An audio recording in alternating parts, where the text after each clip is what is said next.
Bismillahirrahmanirrahim. Assalamualaikum warahmatullahi wabarakatuh. Alhamdulillahirrabbilalamin. Segala puji hanyalah bagi Allah, Tuhan semesta alam. Anak-anak, kali ini bertemu dengan Bu Guru lagi dalam pembelajaran via jarak jauh, tidak tatap muka, daring. Ya, jadi kali ini kita belajar mengenai pembelajaran IPA. Kali ini kita belajar IPA tentang indera pendengaran. Ya. Nah, kita pasti tahu indera pendengaran manusia adalah telinga. Oke, indera pendengaran kita adalah telinga. Bu Guru, kenapa kita kok bahas indera pendengaran? Ya, karena indera pendengaran manusia ini saling berkaitan erat dengan pembelajaran kita sebelumnya, yaitu bunyi. Sekedar Bu Guru mengingatkan, bunyi ada 3 syarat terjadinya bunyi. Yang pertama, ada medium atau perambatannya, ada medium rambatnya, yaitu ada media padat, cair, dan gas. Ada juga sumber bunyi, ada juga pendengar. Jadi nak, ada 3 syarat terjadinya bunyi. Nah, masih ingat kan kemarin bunyi itu adalah apa? Bunyi adalah sesuatu yang bergetar. Bunyi adalah sesuatu yang bergetar. Lalu, bunyi tidak bisa terdengar di ruang hampa. Makanya astronot menggunakan alat komunikasi khusus untuk saling berkomunikasi dengan temannya. Nah, anak-anak, kita kali ini akan membahas kebesaran Allah, yaitu dengan cara kita mempelajari bagaimana proses terjadinya bunyi masuk ke dalam telinga kita sehingga kita bisa memperoleh informasi, mendengarkan. Nah, kita kali ini akan membahas tentang itu loh. Nah, sebelum kita masuk membahas tentang itu, Bu Guru mau mengingatkan kalian kemarin ada yang namanya getaran yang bisa didengar oleh telinga manusia. Getaran apa itu ya? Getaran audiosonik. Getaran audiosonik adalah getaran yang memiliki besar antara 20 sampai 20 ribu getaran per detik. Sehingga kita sebagai manusia bisa mendengar suara tersebut. Nah, kita masuk ke dalam telinga ya sayang. Setelah kalian mengingat, kita akan masuk ke dalam telinga. Telinga atau indera pendengaran kalian ini memiliki fungsi untuk mendengar yang terdiri dari beberapa bagian. Bagian-bagiannya ada 3. Ada bagian luar, ada bagian tengah, ada juga telinga bagian dalam. Nah, kok banyak banget Bu Guru? Enggak, dikit aja. Kita akan mempelajarinya, pasti kita akan bisa. Oke, kita masuk ke telinga bagian luar ya.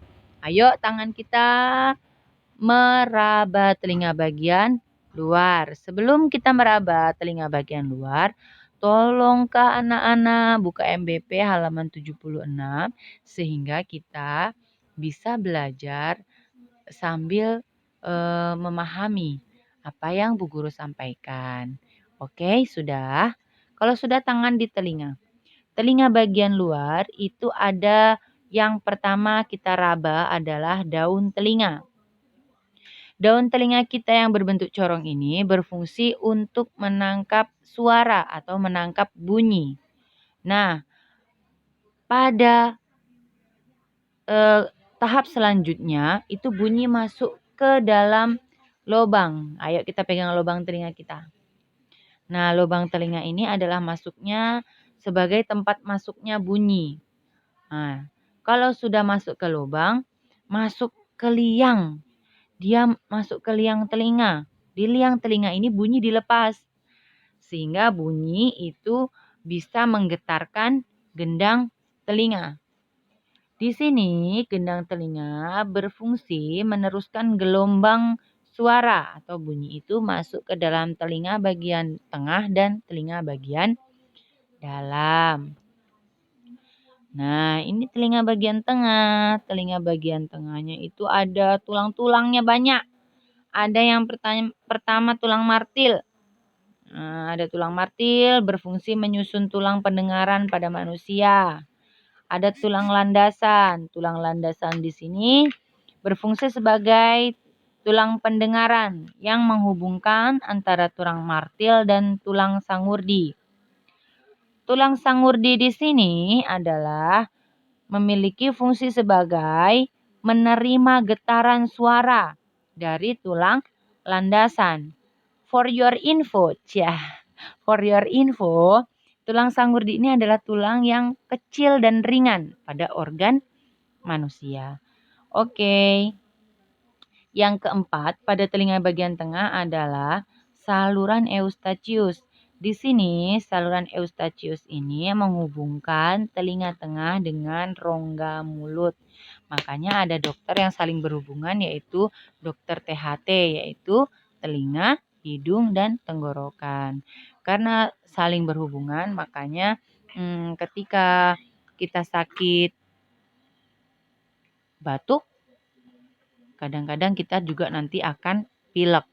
Kalau pilek, telinganya berdenging.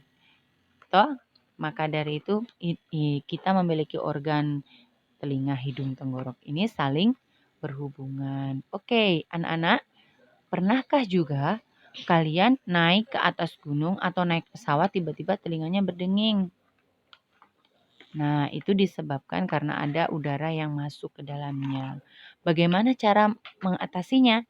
Cukup dengan menelan ludah atau mengunyah sesuatu sehingga kita bisa mendengar secara normal kembali.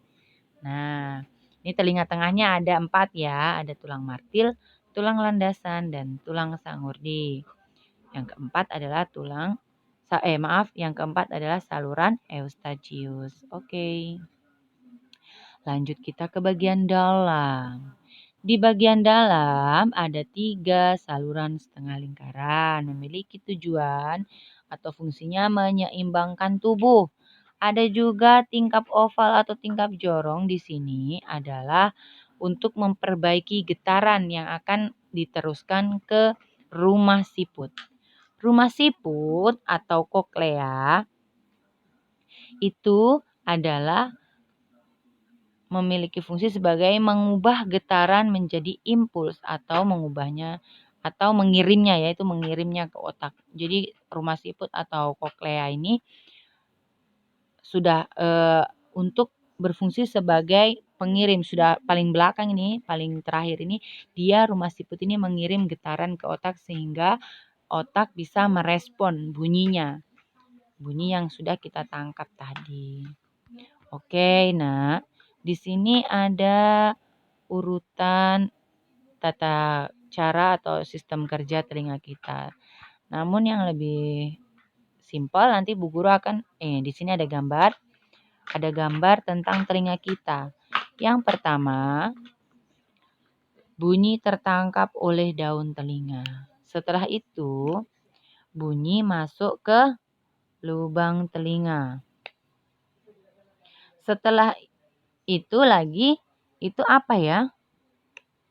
Bunyi masuk dari lubang telinga dilepaskan ke liang pendengaran. Sampai di liang pendengaran ada yang bergetar-getar tapi tipis-tipis bergetar. Apa itu ya? Yang bergetar adalah gendang telinga. Nah, di liang pendengaran sini ada kuning-kuning namanya serumen atau zat lilin.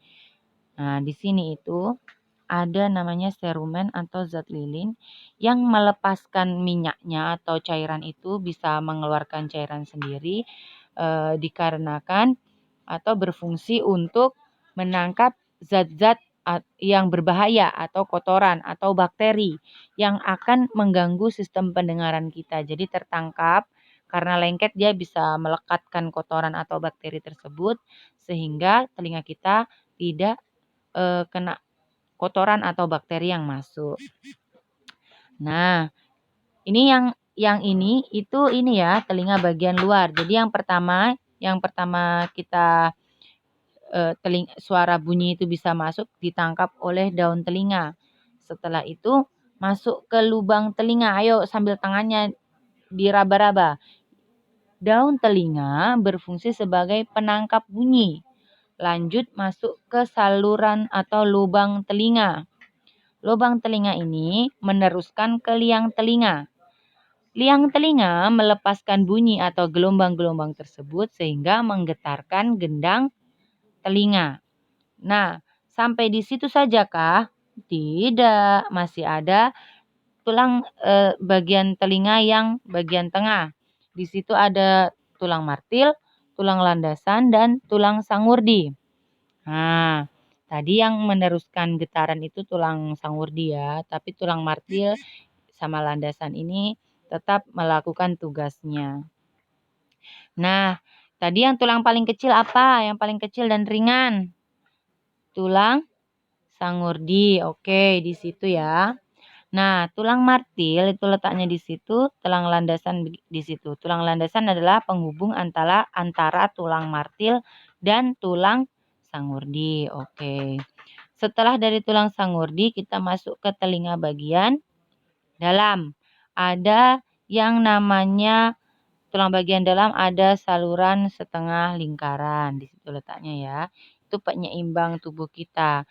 Jadi supaya kita nggak jatuh itu ada di saluran setengah lingkaran. Ada juga tingkap jorong atau tingkap oval ada di sini. Tingkap jorong atau tingkap oval ya, yang tadi itu yang menguatkan getaran, yang apa ya? Menguatkan getaran dari gendang telinga tadi loh sayang, masuk ke tingkap jorong. Lalu diteruskan lagi ke rumah siput. Sampai rumah siput sini ya, atau koklea ini nanti diteruskan di otak. Nah, supaya otak merespon. Jadi dari rumah siput langsung diteruskan ke otak. Bu Guru kok masih ada kelewat satu? Yes, betul. Di situ ada Eustachius. Eustachius di sini letaknya itu ada di sini. Itu menghubungkan antara telinga bagian tengah dan rongga mulut atau tenggorokan. Oke ya, Bu Guru ulang lagi. Yang pertama, suara masuk dari daun telinga, lalu masuk ke lubang telinga. Sampai lubang telinga masuk ke liang pendengaran. Pada liang pendengaran, gelombang bunyi dilepaskan lalu menggetarkan yang namanya gendang telinga. Sampai gendang telinga, masuklah kita ke telinga bagian tengah, ada tulang martil, tulang landasan, dan tulang sangurdi. Bekerja sama lalu masuk ke telinga bagian dalam. Karena sudah kuat getarannya, dikuatkan lagi di bagian jorong sini, tingkap jorong atau tingkap oval. Lalu masuklah ke rumah Nashwa. Salah. Rumah siput ya. Masuk ke rumah siput. Jadi koklea ini kata lain dari rumah siput. Di sini akan diteruskan lagi ke otak, atau getaran ini akan dikirim lagi ke otak. Masya Allah, luar biasa. Prosesnya panjang ya nak. Itu makanya maha besar Allah ya nak ya. Oke, lanjut. Gangguan pendengaran pada anak. Ada banyak nih nak nih. Ada pendengaran yang disebabkan gendang telinga berlubang permanen. Bahaya ya, makanya nggak boleh lah korek-korek telinga sendirian atau korek-korek pakai besi sendirian. Takutnya nanti luka. Jadi kalau mau melakukan pembersihan telinga dengan cotton bud atau korek telinga yang besi itu lebih baik didampingi orang tua. Lalu ada namanya istilahnya conge atau kotorannya itu ya nak ya. Atau sakit di telinga biasanya. Lalu Bisa juga disebabkan suara yang bising pada lingkungan biasanya, setiap hari didengarkan. Bu Guru kalau memang ayahku kerjanya bengkel, ada bengkel mobil sama bengkel, motor, berisik, gas-gas, nggak apa-apa, insya Allah nanti ini, kamu bisa pakai atau di ini, kasih kapas sedikit toh, tapi jangan sampai masuk sekali atau pakai peredam lah ya. Tapi nanti kalau memang tidak ada, nanti Allah kasih kekuatan yang lebih, Nak. Eta. Nah, terus ada tuli. Nah, di sini terjadi kepada anak yang baru lahir atau kepada lansia. Kenapa lansia? Lansia itu apa sih? Kakek dan nenek. Kenapa bisa? Karena genang telinganya tidak elastis. Kalau kita ini masih elastis, jadi bisa mendengarkan secara optimal. Kalau pada lansia itu karena elastisitasnya sudah berkurang, maka getarannya juga nggak banyak. Akhirnya yang diteruskan ke otak juga getarannya kecil, tidak terlalu mendengar. Nah, di sini ada yang namanya kotoran berbentuk padat, menggumpal, dan susah dibersihkan. Kalau yang sudah kayak begini, Nak, harus pergi ke dokter atau memakai cairan khusus. Tidak boleh dibersihkan secara mandiri. Takutnya ada yang luka di dalam telinga kita karena kita tidak tahu kan. Jadi takutnya terjadi hal-hal yang tidak diinginkan. Lebih baik pengawasan orang tua ke dokter atau pakai cairan pembersih telinga. Sudah ada sekarang di apotik ya. Nah, oke.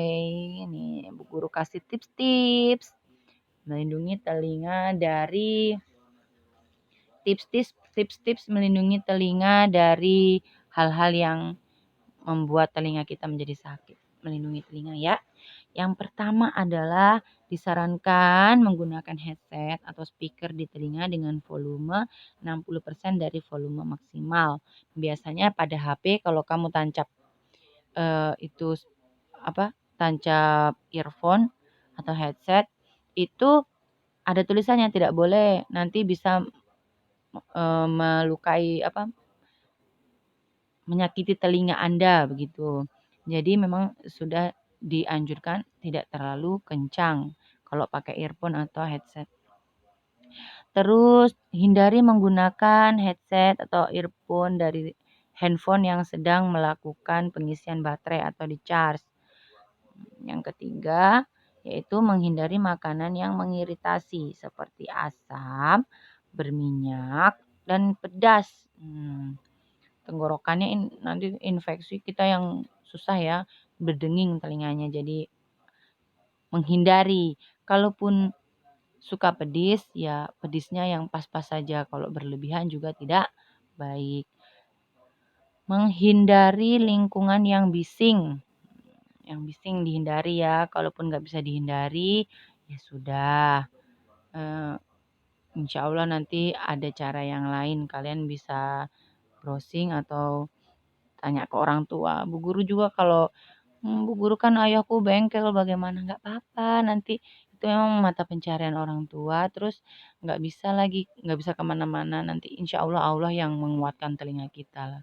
Atau kita bisa memakai kapas yang besar itu ya nggak usah terlalu kecil nanti masuk malah susah ditempel aja supaya mengurangi kebisingannya itu ya. Nah, terus yang terakhir adalah memperbanyak konsumsi air putih. Air putih ini sehat, apalagi di masa sekarang ini banyak-banyak minum air putih supaya badannya sehat. Terus habis itu telinganya sehat, ginjalnya. Kalau banyak minum air putih itu ginjalnya juga sehat. Jadi minum air putih itu sehat. Nah, sobat-sobat muslim muslimat anak soleh solehah. Nah, di sini Bu Guru kasih info sebagai telinga itu sebagai indera pendengaran juga berfungsi sebagai menjaga keseimbangan tubuh kita sehingga kita bisa berdiri dengan benar dan tidak jatuh. Luar biasa, Masya Allah. Apalagi telinga ini tidak pernah bobok, tidak pernah tidur dari pagi sampai malam dia aktif terus. Meskipun kita tidur, telinga ini nggak tidur, masih mendengarkan hal-hal yang di sekitar kita. Akhirnya masuk ke dalam mimpi, masuk ke dalam, bunga tidur kalian begitu ya. Makanya waktu kamu masih bayi, orang tua kalian azanin. Karena yang paling aktif dari organ-organ tubuh yang pertama adalah telinga kita. Masya Allah luar biasa guys. Kalian luar biasa. Nah, mari kita kerjakan MBP halaman 79 bagian A dan B. Hah? Biasanya kalian begitu kan? Ya nggak apa-apa. Itu nak, bagian A dan B silahkan dikerjakan. Karena pelajaran ini susah, jadi latihannya agak banyak ya supaya ingat, supaya cepat memahaminya.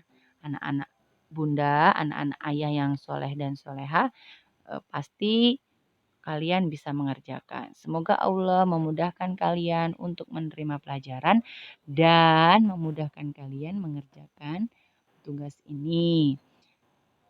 Bu Guru akhirnya sampai di sini sayang. Besok insya Allah ketemu Bu Guru lagi lewat video-video ya. Oke sayang, Bu Guru kira sampai di sini. Jaga kesehatan. Bu Guru juga selalu mengingatkan bahwa kita tetap harus minum air putih yang banyak supaya sehat selalu. Oke, Bu Guru akhiri ya. Alhamdulillahirobbilalamin. Wassalamualaikum warahmatullahi wabarakatuh.